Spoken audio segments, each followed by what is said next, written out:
Begin, as I mentioned at the top, with TikTok and the grilling its CEO got at a House hearing. Lawmakers really pressed that CEO on whether the app is a propaganda tool for the Chinese Communist Party, how it might be engaged in data collection or data scraping, and the effect the app has on the overall long-term mental health of children. The CEO, in the context of all of this barrage of questions, said the app should not be banned. CBS News congressional correspondent Scott MacFarlane joins us now. Scott, that can only be viewed, that is today's hearing, from the perspective of TikTok as an avalanche of criticism and skepticism. Yeah, let me extend the metaphor, Major, if you don't mind.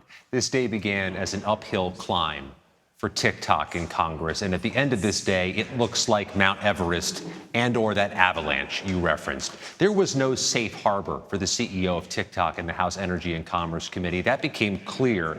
And here's where the rubber hits the road. There's no silver bullet solution for TikTok to satisfy Congress because Congress doesn't just have one or two concerns.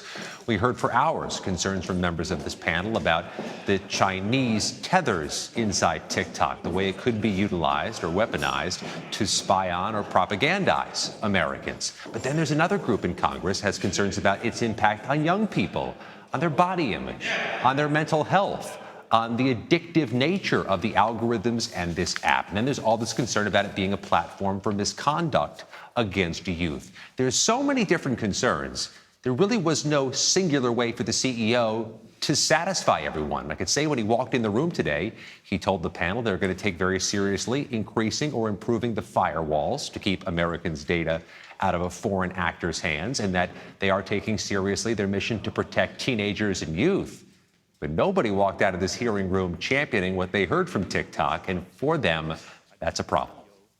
We're going to dig in ever more deeply on this topic with Catherine Herridge to my left here in just one second. But, Scott, the Senate Majority Leader Chuck Schumer also talked today about the debt ceiling, an issue that's sort of been pushed to the side, but he said is as relevant as ever. Let's take a quick listen.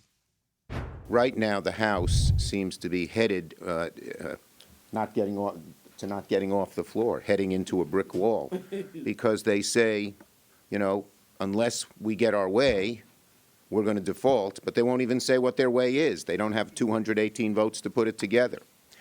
And so in the past, when the House has been unable to do something, the Senate has decided.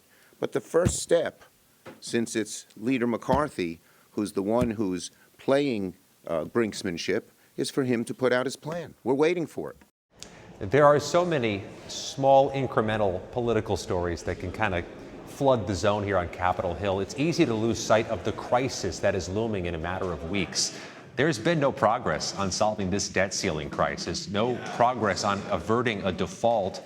The Senate Democratic leader made his case today. We've heard Republicans say that the Biden administration should be extending an olive branch or a phone call for a meeting, but they're still not talking to each other. They're talking past each other, which gets us closer and closer to risky territory with no progress. And very quickly, Scott, the mother of Ashley Babbitt met with House Speaker Kevin McCarthy today. What is the import of that encounter?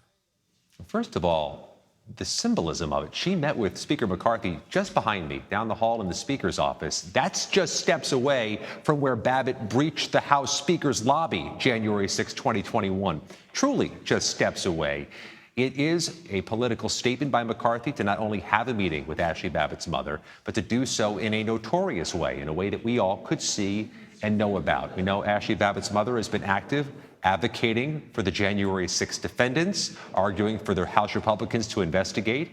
Kevin McCarthy, Major, giving her an audience, gives weight to her argument among her supporters. Scott MacFarlane on Capitol Hill, we thank you very much.